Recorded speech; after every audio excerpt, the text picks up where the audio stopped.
Welcome back everybody. जानते हैं अधिकतर बच्चे क्या सोचते हैं कि भारत में आरक्षण की शुरुआत और सामाजिक न्याय की शुरुआत केवल संविधान लागू होने के बाद से हुई।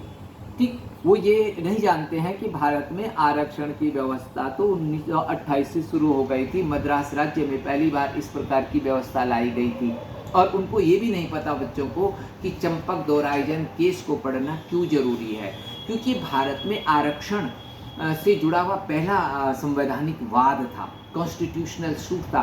इसके ये मद्रास हाई कोर्ट से होते हुए सर्वोच्च न्यायालय में आया था और सर्वोच्च न्यायालय के निर्णय को नलीफाई करने के लिए, ठीक है, यानी कि क्या कह सकते हैं हम कि शून्य बनाने के लिए, उसके प्रभाव को क्षीण करने के लिए भारत में प्रथम संविधान संशोधन अधिनियम लाया गया।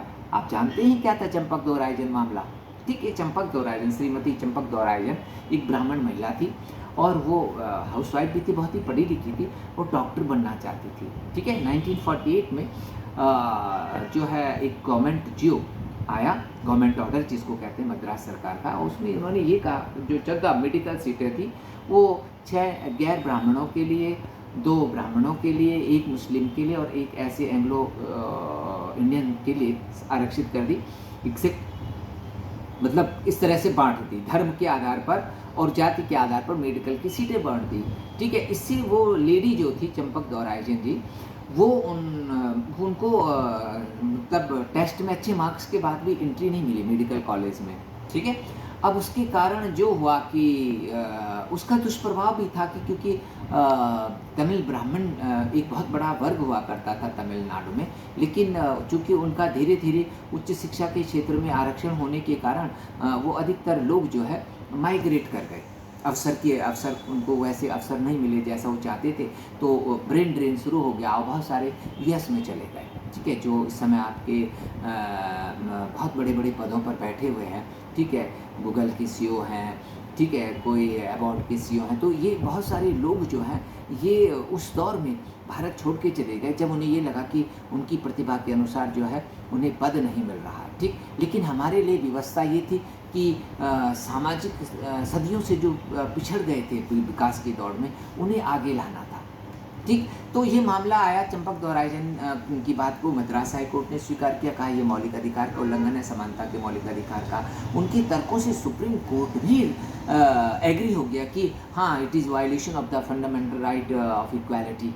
ठीक, और सरकार आरक्षण नहीं कर सकती, इस तरह का आरक्षण नहीं कर सकती धर्म और जाति के आधार पर। सर्वोच्च न्यायालय ने मद्रास सरकार का वो जियो निरस्त कर दिया, गवर्नमेंट ऑर्डर निरस्त कर दिया। ठीक, तो अब सरकार को, नेहरू जी की सरकार दिल्ली में थी, तो उन्होंने कहा यार इस तरह से तो हम जो समाज के पिछड़े वर्ग हैं उनको मूल धारा में ला ही नहीं पाएंगे। ठीक, तो फिर उन्होंने प्रथम संविधान संशोधन अधिनियम पारित करवाया भारत की संसद से 1951 में, और इस संविधान संशोधन के द्वारा अनुच्छेद 15 का विस्तार कर दिया गया। अनुच्छेद 15 में एक सब सेक्शन जोड़ा गया, 4वां सब सेक्शन, और इसमें ये लिख दिया गया कि समाज का, ठीक, कि चंपक द्वारा मामले को पलट दिया। ठीक, अनुच्छेद 4 के ये सुनिश्चित करता है कि कमजोर वर्गों के लिए सरकार आरक्षण कर सकती है और उसको समानता के अधिकार का उल्लंघन मानते हुए न्यायालयों द्वारा निरस्त नहीं किया जा सकता।